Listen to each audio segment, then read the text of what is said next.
Hello there, and welcome to day number 51 on the road to 2000 ELO Rapid Series. We're officially on the latter half of the 100 days, which, we'll find out where we'll end up after 100 days. I've always been curious about that 100-day point. Maybe even more interesting is that 2-month point is what I meant to say, because it's looking possible that we might hit 1800 ELO at the end of 2 months, which would be wonderful. So let's find out whether or not we can do that. Okay, this c3 move's throwing me off a tiny bit. Usually when we see the bishop on f4, there's usually the knight coming on to f3 or the knight coming on to c3. I'm going to play e6. We're going to try to trade off the bishops. Nothing too insane out of the opening right now. The good thing about an opening like this, it's a little bit slower and like more positional with the pawns, is that we can play a little calmly and not have to worry too much about threats. And I'm somebody who's usually pretty fine with an opening that isn't too convoluted when it comes to tactics. If we trade the pieces, I trust my ability to go into a better endgame. Here I kind of want to play c5. Gotta watch out for the queen check, but the knight here is possible. Takes. Um, because why I want to play c5 is because I want to play knight c6 without blocking in my c pawn. I could go a little bit slower and play c6 and try to get my knight on d7, but I don't like that as much. Um, if I take, it opens up my opponent's rook on the h file. I don't know if I want to do that. Let's go c5. I don't see a problem with this move. Maybe bishop check, but then bishop here. And then they can't take right away because then I take the bishop. Okay, so we're sticking with their plan. Here, I think I'm going to go this way, actually, because I'm going to make this bishop look a little... Well, actually, the bishop has c2. c2 is a nice square for the bishop. So should I take... Should I just go knight c6, keep the tension? Let's go knight c6. Let's keep some tension on the board. I'm going to have to start thinking a little bit more now. The more pieces are out in the open without any pawns being captured, the more just general tension there is. Okay. I kind of want to play queen b6. This pawn is pretty weak. Got to defend it with the queen if you want to defend it. And also I'm adding pressure to these pawns in the center, so that's pretty nice. The one problem is that this bishop would be hanging. little caveat. But let's say queen here, bishop takes, queen takes, knight here, and yeah, this is worse for me. So instead, maybe I trade the bishops now. Maybe I try playing e5. It's also an option. e5, pawn takes, bishop takes. This is still fine. Let's go e5. I mean, let's try to make some forward movement on the board. My idea being that if pawn takes, bishop takes, and if pawn takes here, bishop still takes, and this is defended. And this is why they probably should have gone for like some bishop b5 move, trying to pin my knight to the king. But in this position, I think that I can, if you're able to go towards the center and barrel down, I don't see why you wouldn't want to. So we'll go bishop takes on e5 probably. Knight takes on e5 adds a lot of tension. This is a difficult choice also, actually. But I do want to play bishop takes, I think. I don't want, because knight takes, and then I have to worry about these checks. And then if I block, then there's queen here. Um, but then I can just castle. Can I go knight takes? Now I gotta think. Gotta think a little bit more. It ultimately comes down to whether I want my pieces on the board. I do think though at the end of the line, like I want this pawn to be protected by my queen, maybe. This is a difficult practical decision. Something I gotta work on is understanding intuitively what is better. We'll ease the tension a little bit because I like my position out of the opening. We're gonna take with the bishop. If they trade, that's fine. I don't mind that. We're also going to be having pressure on the bishop on d3. And yeah, I mean, I'm probably going to castle kingside here. I don't want to take right away. Like, if we leave this tension on the board, that's okay with me as well. I can probably play something like bishop e6, solidifying my pawn on d5 while developing, and then maybe still queen b6 in the future. Queen b6 could lead to ideas like c4. Let's see.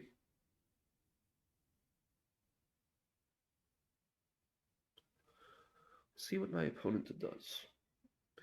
Yeah, I'm curious about whether or not I had any chances in the opening. Like right now, the way I'm playing it, and I guess they can still go here and kind of force me to take the bishop.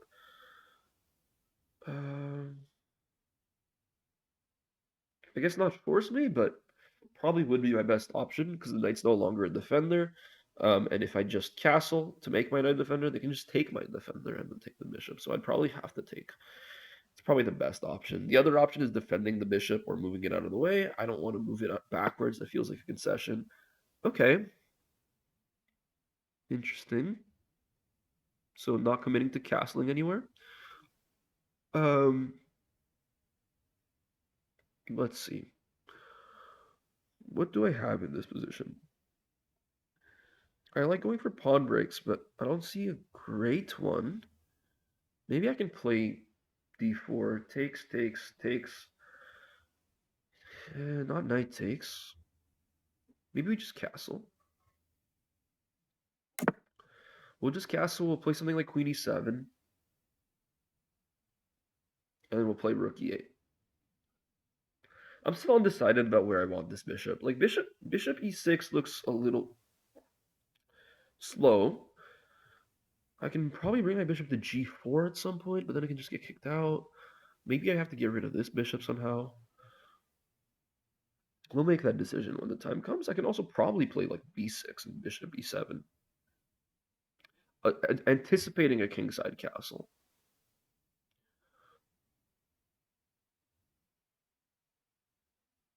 We'll see.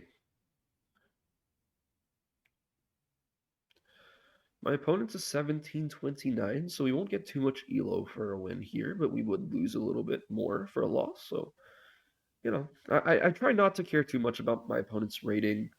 It shouldn't affect ultimately the position that's on the board and what I play, but it's nice to note. Oh, also, my rating has fallen a little bit since the last game yesterday. I actually had the quarterfinal round of the Creator Cup tournament where I played against a very strong player, Agne Simona Visiute. I don't know if I said that right, but uh, it was a very, very well fought game. It was a lot of fun for sure. Unfortunately, ended up losing. Here, I'm thinking Queen D6, but that loses a bishop, so that's not a good move. Um, I'm thinking, hmm, hmm. Maybe queen e7 then queen e6. It's a little slower, but it's principled. It was what I wanted to play anyways.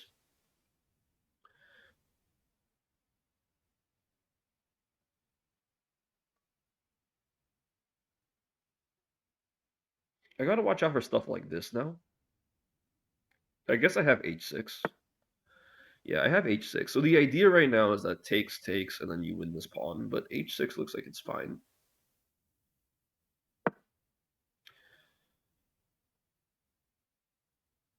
And yeah, I'm probably gonna go queen e6, rook e8, move my knight out of the way somewhere.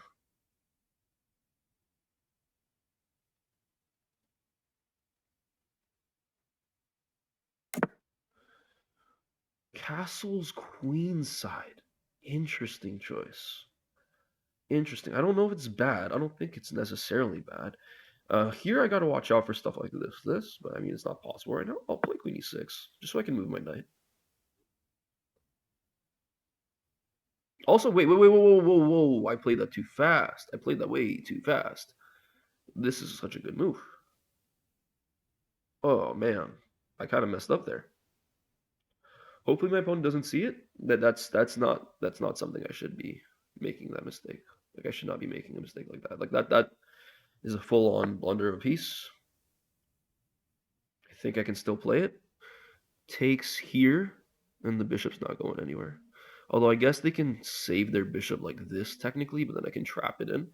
So we're gonna just play this move.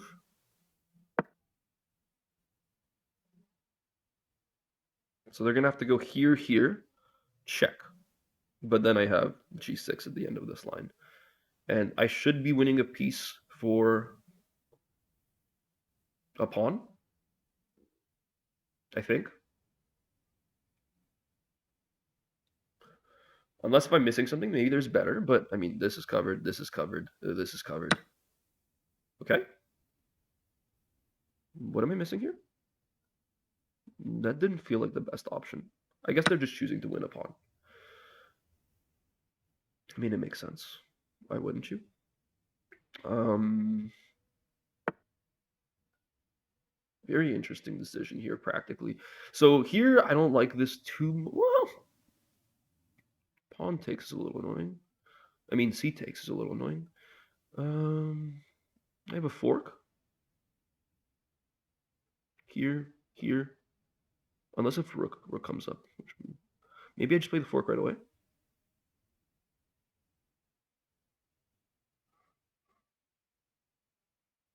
Let's see what they do. So bishop takes, rook takes is not happening. Pawn takes is happening, and then I have this.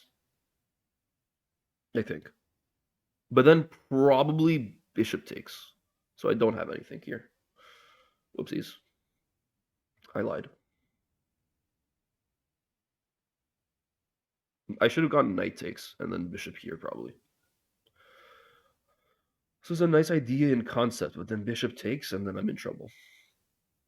Maybe I'll play queen f5. Try to trade the queens. We're up a piece here. It's all about converting now. I can also play b5. I mean, so I have to move my queen or my knight out of the way first. Or actually, knight d5 looks really good. Yeah, knight d5 looks really good. I like knight d5 a lot. We'll go with that. Probably thinking about what to take with.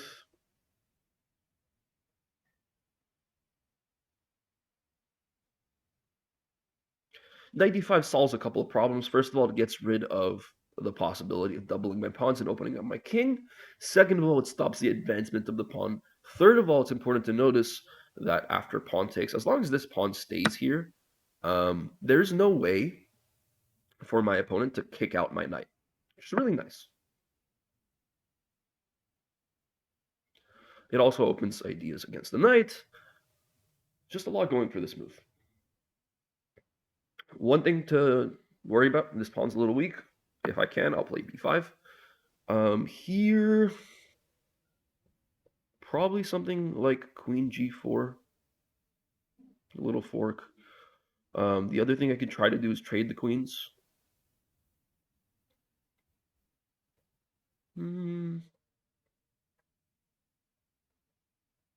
Queen g4 kind of makes this happen.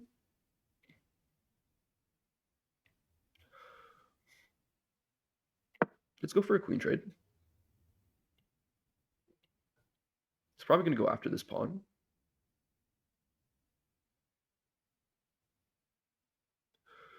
All right, how do I convert this game? Something like this? No.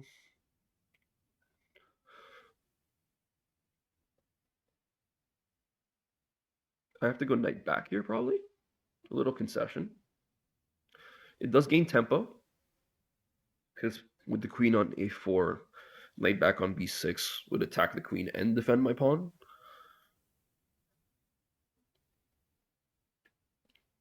Still not obvious how to win this right away. Yeah, so we're playing this.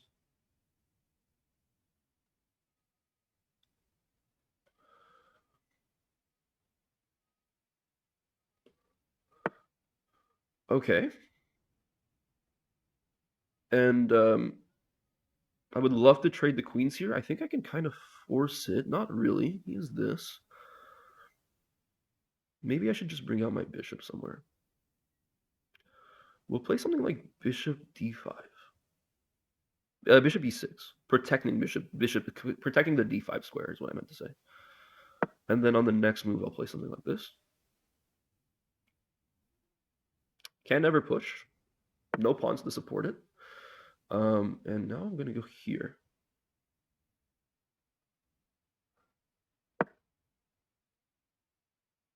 Trying to trade the queens. If they move anywhere else, I'm taking.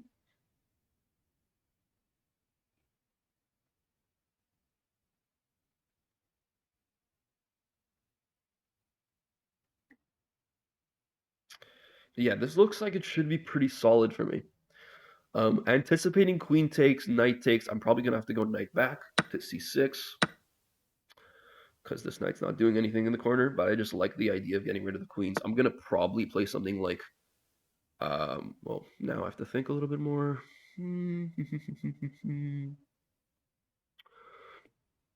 We'll defend the bishop.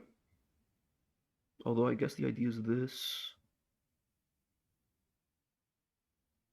Okay, we don't have to defend the bishop. We'll slide on to d7.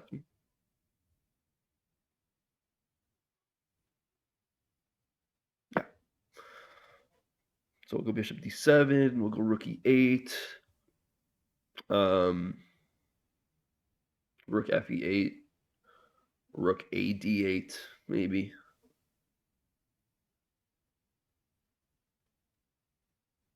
I can also play g5 at some point.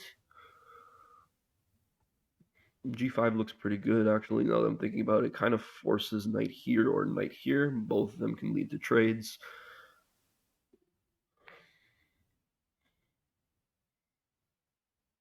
Yeah, I'll play g5. Well, g5, actually, there's this. Um, I mean, I don't really... maybe I don't want to make my king weak for no reason. But yeah, rook e8's coming, for sure. Although I guess g5 this, and then I can play rook e6. Okay. Interesting. What's the idea? Where's the rook going to try to go? I don't immediately see it. Maybe I'm blind. Probably here. But then you block in your own pawn. I mean, you can't take because, yeah. Okay. So now we're going to go rook fe8.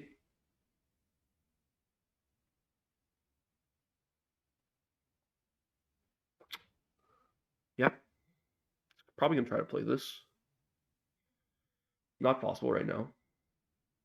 Yeah, this pawn's super solid because of the knight. Like, how are you kicking out this knight?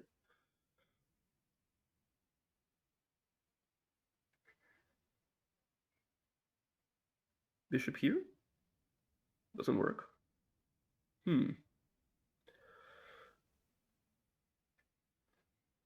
Maybe I'll try to play rook a d8. Okay. I mean, I'll take. And I'll go bishop e6. And now I'm going to go rook d8. If here I take. Oh, shoot, I messed up. Oopsies. I should have not played that fast. Let's go here. Okay.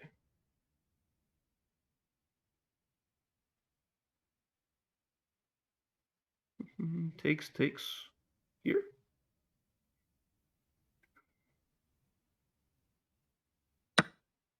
I don't know. I'm counting on the fact that I'm super up on time. Okay.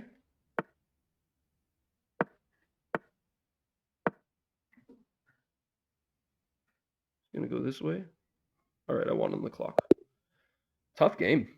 Well, I played really well for the most part, and then at the end, I just completely threw it away, allowing the fork. I don't know why. Sometimes I play on my opponent's time. It's not a good thing. Let's see the review, and yeah, I mean, we ended off in a win, which is nice. Back to above 1780, and hopefully working our way towards 1800 by the end of the 2 months. Fingers crossed. We'll see. Let's see the game review.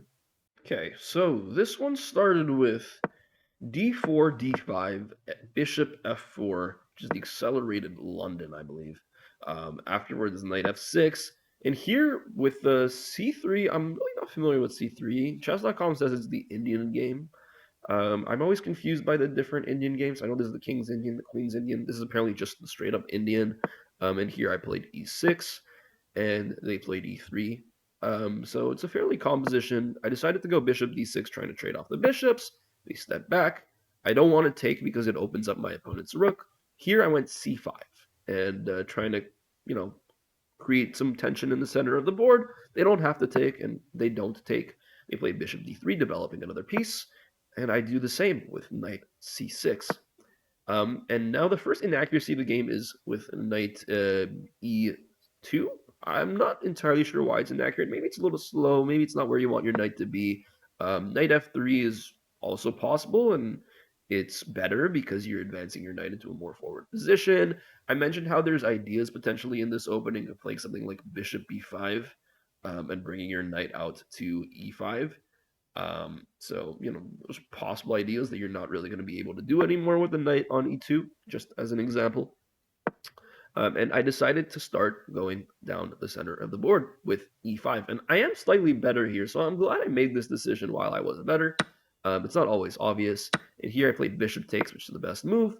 And I should have taken on g3. I didn't, unfortunately. Bishop takes on g3 is the best move because after bishop takes, pawn takes is fine, knight takes is also fine. But even if pawn takes, apparently you're just supposed to play castles as one of the top engine lines, which I always find this a little scary, but I guess there's not a problem really. Because after castles, I can just play something like h6, or actually, I mean, my knight's guarding h7. I just keep my knight here. But anyways, I didn't want to take. I know it's what my opponent wanted, so my opponent's probably familiar with that play style, and I just castled right away instead. And they played a good move here, bishop h4, pinning my knight to my queen. I played queen e7 with the idea of going queen e6. Here, after queen c2, the idea is pretty clear. It's bishop takes, whatever takes back, bishop takes on h7. So if I play something that's like developing a piece, it would be pretty bad for that exact reason. As you see on the engine line, it's +1 for white. But I noticed that I played h6 here so that if they check, my king just goes to h8. And here they castled. And I thought even here, from what I saw, oh no, I don't have c4 just yet because bishop f5. So here, this is the right move, and then they develop their knight, and I think I miss. Oh no, I find c4. Okay, no, I played this well then. All right, I did spot c4 a little late, but it worked out, and they had to just sacrifice the bishop for a pawn, which is not ideal. And here we just trade the bishop.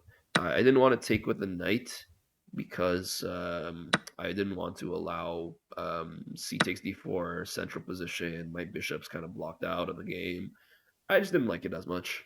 So I took with the bishop instead, and I played knight d5, preventing the pawn push on d5 from my opponent. Also getting rid of the pin. I thought this was a nice multi-purpose move. It's really good to see that chess.com also thinks that is the best move in the position.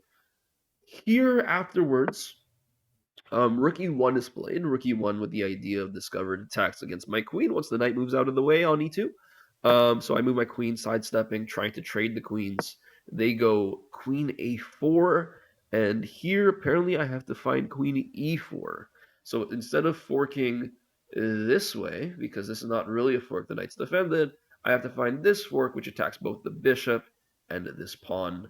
And I missed that, I will admit, entirely. Also, this seems to just ignore the fact that this pawn is hanging. I mean, okay, so let's say you play this. If you play this, then this happens, so that's bad. Let's say you try to save the bishop, because that makes sense. What's the move here? Bishop f5. Oh, oh. Oh, you're going for the win. Okay. I see. I see. Oh, that's hard. That's really difficult to spot. So you have to just give up. Yeah, all the best moves are okay, well, g3 is one of them. No, it's not. You have to give up your bishop fully. Wow, that's crazy. You really have to stop bishop f5. I did not spot that. That is cool. That is cool. Yeah. Yeah, the king is weak. Not many defenders. Gotta capitalize. Here, instead, what happened is that um, I went queen f5, trying to offer the trade of queens. Wow, English. And then queen a4 happens. I go knight b6, attacking the queen, defending my pawn. Queen steps back. Here I play bishop e6, trying to make sure that d5 is not possible. And eventually I go queen a5, try to trade the queens. Now, this is not the best way to play it, and the reason is something you will see very soon. I'm leaving a little bit too much space for my opponent to get some counterplay in. I'm obviously winning. This is not an issue, really, but here already, the danger is huge, and I just failed to see the threat that d5 posed. For some reason, I thought that if I play rook here, they'd have to trade, and then they wouldn't be able to take either way, but they still would be. I don't know.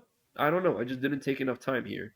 The very logical scenario, whenever you see two pieces about to get forked, is move one of the pieces out of the way. I should have just moved my knight out of the way.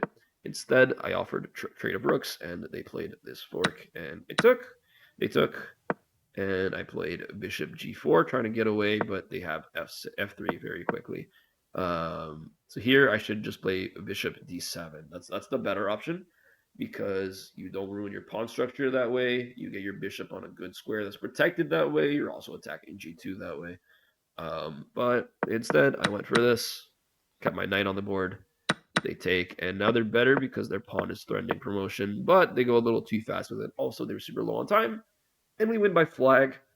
Um, if we were to remove the last, I don't know, 7 moves of the game, like if you were to remove like this move here, so from moves 1 to moves 27, I think I played very, very well. Like not just well, like very well. Um, and then afterwards, playing quickly and irrationally quickly, I made a big mistake, and I could have thrown away the game. You live and you learn. Ultimately, we got the result we needed, and hopefully, I won't be making those mistakes as often in the future. And I'm currently 1781, which means maybe 2 or 3 games away from 1900 if I'm able, from 1800 if I'm able to keep winning. We'll find out. My rapid peak so far is 1790. I hit that in a previous video, I think like 5 or 6 videos ago. So, it's not like it's going to be overly difficult. This is a rating I feel like I belong in. It's not a fluke. And let's prove it in the next game, hopefully. Thanks for watching. I appreciate y'all a ton. If you haven't already and you've made it this far, please do consider subscribing to the channel. I checked the stats and like it looks like about like 40% of people who watch my videos are subscribed. So that's a lot of people who can help me out because I'm not making any money off these YouTube videos yet. This is just time out of my day going towards practicing, and I'd love to be able to earn a little bit, and it's completely free from all of you. So yeah, if you don't mind, that would be wonderful. And besides that, I'm streaming. I'm back to streaming almost daily nowadays. I have my tournament coming up in 4 days now, starting on the 29th of November, and I'll be playing the Singapore Open. I'll try to stream my games, get some commentators for them. So if you're interested in that, check out my Twitch channel. All my links are in the description below. And one last thing, the World Championship starts today. It's going to be very exciting. I'll be at day 3 of the World Championship. I'll be there. I got tickets to watch. I might go to another game as well. We'll see based on the first game. But yeah, if you're interested in hearing about what the World Championship is like, maybe you want me to make a video on it. Let me know, and I will share a little bit about the experience there. With all that being said, thanks for watching. I'll see you all in the next video. Take care of yourselves. All right? Be happy. Be healthy. And see you next time.